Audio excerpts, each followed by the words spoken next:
Hello dear student, आपका स्वागत है गूगल नर्स के ऑनलाइन प्लेटफॉर्म में। आज हम बात करेंगे पैथोलॉजी और जेनेटिक्स के कुछ इंपॉर्टेंट क्वेश्चंस जो अलग अलग यूनिवर्सिटीज़ के द्वारा एग्जाम करवाए जाते हैं, जिनमें किसी में सेमेस्टर सिस्टम होता है, किसी में ईयरली एग्जाम होता है, किसी में मिड टर्म होता है, किसी में इंटरनल एग्जाम होते हैं। उनके अंदर कुछ इंपॉर्टेंट क्वेश्चंस पूछे जाते हैं पैथोलॉजी और जेनेटिक्स के, जिनके बारे में हम चर्चा करेंगे। तो आज के इस क्वेश्चन सेशन की हम बात करते हुए आगे बढ़ते हैं। आज के पहले क्वेश्चन के लिए जो पैथोलॉजी का क्वेश्चन है, इसमें पहले क्वेश्चन की बात करते हैं अपन कि what is the pathological changes in disease condition, write the detail about the special pathological changes in COPD। अच्छा क्वेश्चन है ये कि what is the pathological changes in a disease condition, and next question इसने इसी में पूछा है right the detail about the special pathological changes in COPD। इसने पूछा है कि कोई भी डिजीज जो होती है, कोई भी डिजीज जो कंडीशन होती है, उसके अंदर क्या क्या पैथोलॉजिकल चेंजेज आते हैं, उनके बारे में लिखना है, तथा इसमें समझाना है कि जो COPD होती है इसके अंदर क्या क्या पैथोलॉजिकल चेंजेज आते हैं, उनको एक्सप्लेन आपको करना है। ठीक है। नेक्स्ट क्वेश्चन, दूसरा क्वेश्चन इसने पूछा है कि explain in detail about the CSF examination, cerebrospinal fluid के एग्जामिनेशन के बारे में इसने क्वेश्चन पूछा है। शॉर्ट नोट्स आ सकता है आपके एग्जाम के अंदर, CSF एग्जामिनेशन को एक्सप्लेन कीजिए, दूसरा क्वेश्चन इसने पूछा है। तीसरे क्वेश्चन की हम बात करते हैं। अच्छा क्वेश्चन है तीसरा क्वेश्चन, इसके बारे में हम बात करते हैं। तो discuss the wound healing, explain the process of wound healing in detail. अच्छा क्वेश्चन है, भी पूछा जाता है एग्जाम के अंदर, इन्फ्लामेशन वाली यूनिट से आता है ये। Discuss the wound healing, wound healing की प्रोसेस के बारे में डिस्कस करनी है, उसको डिफाइन करना है, एक्सप्लेन करना है प्रोसेस ऑफ वुंड हीलिंग को कि किस प्रकार से वुंड की हीलिंग होती है, प्राइमरी इंटेंशन के द्वारा और सेकेंडरी इंटेंशन के द्वारा किस प्रकार से वुंड हीलिंग होता है, उसके बारे में आपको समझाना है। इंपॉर्टेंट टॉपिक है, इंपॉर्टेंट क्वेश्चन है जो एग्जाम में पूछा जाता है। ठीक है। नेक्स्ट हम बात करते हैं कुछ शॉर्ट नोट्स की जो पैथोलॉजी के अंदर पूछे जाते हैं, इसके बारे में हम चर्चा करते हैं। तो पहला शॉर्ट नोट्स है इसमें सीमन एग्जामिनेशन, स्पर्म के एग्जामिनेशन के बारे में समझाना है। सीमन एग्जामिनेशन के अंदर इंपॉर्टेंट क्वेश्चन है। इन्फ्लामेशन 101% पूछा जाता है एग्जाम के अंदर, इन्फ्लामेशन का क्वेश्चन है, 5 स्टार क्वेश्चन है ये। यहाँ से क्वेश्चन आता है कि इन्फ्लामेशन के टाइप लिखने होते हैं, आपको डिफाइन करना होता है। इन्फ्लामेशन के कार्डिनल साइन जो होते हैं वो लिखने होते हैं, redness, swelling, pain, loss of function and increase body temperature. ये साइन सिम्टम होते हैं जो इन्फ्लामेशन के साइन होते हैं, वो आपको लिखने होते हैं। ये इंपॉर्टेंट क्वेश्चन है इन्फ्लामेशन वाला। नेक्स्ट है इन सीटू कार्सिनोमा, ये भी अच्छा क्वेश्चन है, नियोप्लेजिया से आता है, ये कैंसर वाली यूनिट है। इन सीटू कार्सिनोमा आपसे पूछा जा सकता है। बोन हीलिंग आपसे पूछी जा सकती है, जिसमें आपको बताना होता है कि किस प्रकार से बोन की हीलिंग होती है। तो उसके अंदर ऑस्टियोक्लास्ट और ऑस्टियोब्लास्ट वाली प्रोसेस होती है, जिसके द्वारा क्या होती है, बोन का वापस रीजनरेशन होता है और बोन हीलिंग की प्रोसेस कंप्लीट होती है, उसके बारे में आपको लिखना होता है। लंग एब्सेस के बारे में क्वेश्चन आता है, ये जरूर पूछा जाएगा इस बार आपको। लंग एब्सेस 2023 के अंदर लंग एब्सेस का क्वेश्चन जरूर पूछा जाएगा, 2023 का जो एग्जामिनेशन होता है। Bone marrow examination 3 star question है आपके लिए। Bone marrow examination important question है आपके लिए एग्जाम के हिसाब से। ठीक है। नेक्स्ट हम बात करते हैं बोन मैरो एग्जामिनेशन के बाद में ब्लड ग्रुप्स के बारे में भी क्वेश्चन पूछा जाता है। ब्लड ग्रुप्स के बारे में ABO सिस्टम के द्वारा आपको समझाना होता है, ABO सिस्टम के द्वारा आपको समझाना होता है ब्लड ग्रुपिंग को, तो इंपॉर्टेंट क्वेश्चन है आपके लिए। ठीक है। नेक्स्ट होता है मेनिंजाइटिस, ये इंपॉर्टेंट क्वेश्चन है आपके लिए। हेपेटाइटिस भी बहुत ही इंपॉर्टेंट क्वेश्चन है जो मेन एग्जाम में आपसे पूछा जा सकता है। रीनल फेलियर के बारे में पूछा जा सकता है। और ब्रोंकियल अस्थमा रेस्पिरेटरी यूनिट का एक टॉपिक है, इंपॉर्टेंट टॉपिक है उसका। ब्रोंकियल अस्थमा के बारे में आपसे क्वेश्चन पूछा जा सकता है मेन एग्जाम के अंदर, तो आप इन क्वेश्चन को ध्यान से पढ़िएगा। नेक्स्ट हम बात करते हैं CA uterus and CA breast cancer और यूटेरस कैंसर के बारे में से पूछा जा सकता है आपको। इनमें से एक कैंसर के ऊपर क्वेश्चन जरूर बनता है एग्जाम के अंदर, चाहे ब्रेस्ट कैंसर हो सकता है, यूटेरस के ऊपर हो सकता है, इसमें से इंपॉर्टेंट क्वेश्चन आ सकता है।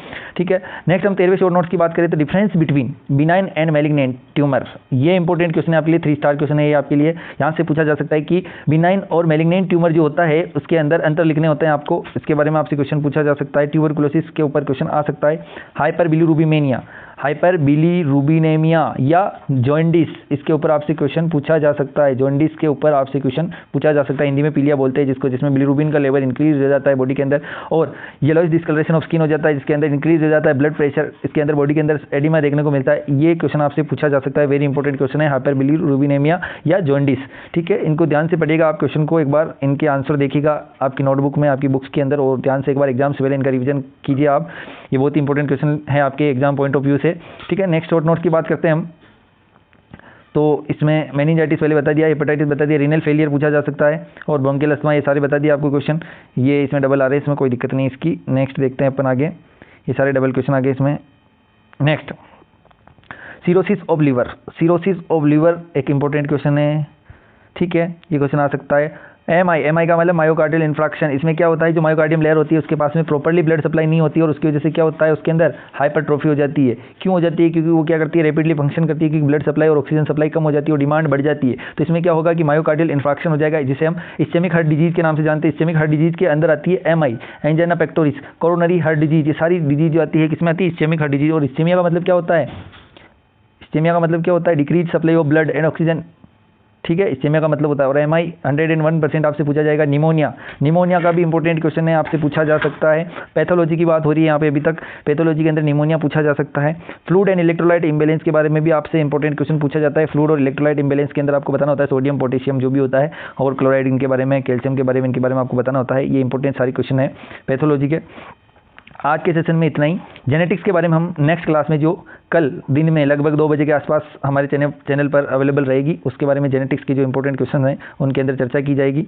मिलते हैं वेरी नेक्स्ट अपडेट के साथ नेक्स्ट क्लास में। आप बने रहे गूगल नर्स के साथ। धन्यवाद।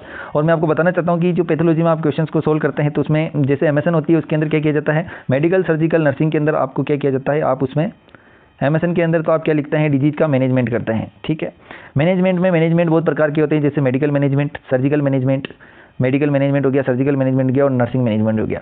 इसके साथ में आता है एक डाइटरी मैनेजमेंट, जिसमें डाइट के हिसाब से आप मैनेज करते हैं। उसमें दूसरा होता है प्रिवेंटिव मैनेजमेंट, प्रिवेंशन के हिसाब से आप क्या करते हैं, प्रिवेंटिव मेजर्स काम में लेते हैं। प्रमोटिव होता है, रिहेबिलिटेटिव होते हैं। सारी चीज़ें जो होती है मेनली अपने कितने होते हैं मैनेजमेंट, 5 मैनेजमेंट होते हैं जो हम पढ़ते हैं, डाइटरी, प्रिवेंटिव, मेडिकल, सर्जिकल और नर्सिंग।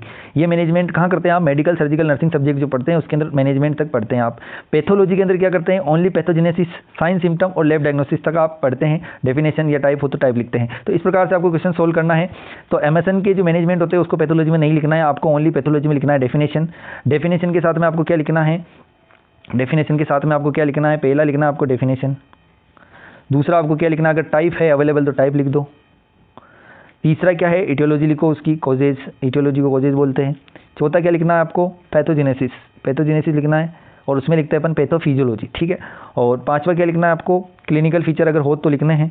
छठा क्या लिखना है आपको, लैब डायग्नोसिस अगर अवेलेबल है तो आपको लिखना है। ठीक है, ये सारी चीज़ें किसमें लिखनी है आपको, पैथोलॉजी में लिखनी है। इसमें क्या नहीं लिखना है, तो मैनेजमेंट आपको नहीं करना होता। और मैनेजमेंट कहाँ करते हैं आप, आपकी मेडिकल सर्जिकल के अंदर करते हैं। ठीक है, और जेनेटिक्स के इंपॉर्टेंट क्वेश्चंस के बारे में हम चर्चा करेंगे नेक्स्ट क्लास के अंदर, जो हमारे चैनल पर कल 2 बजे दिन में अवेलेबल रहेगी। आप आराम से देख सकते हैं और इंपॉर्टेंट क्वेश्चंस को अपनी नोटबुक में लिख सकते हैं। धन्यवाद।